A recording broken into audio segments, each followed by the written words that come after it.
กู้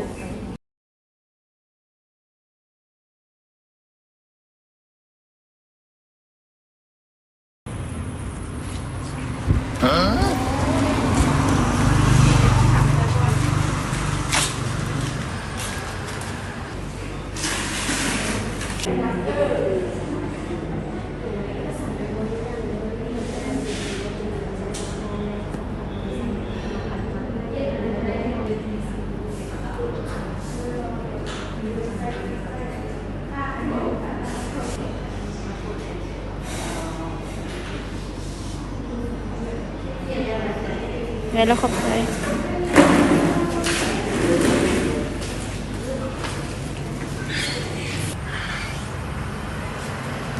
โอ้บทชานี้ปล่อยไว้ทันใจเนาะเดี๋ยวอะไรเงินละไม่นะคะพูดเลยเด้ออนุมัติไว้ทันใจแน่นอนอนุมัติไว้ภายในนี้เลยเจ้าพูดเลยเด้อใส่ถ้ามีปัญหาอย่างไรที่เข้าบริษัทรับพูดได้เลยเด้อเจ้าเราจะบริการไว้ทันใจมีความสะดวกสบายอย่างสนใจที่ทอดหาบริษัทลาโก้ของพวกเขาได้เลยเด้อเจ้า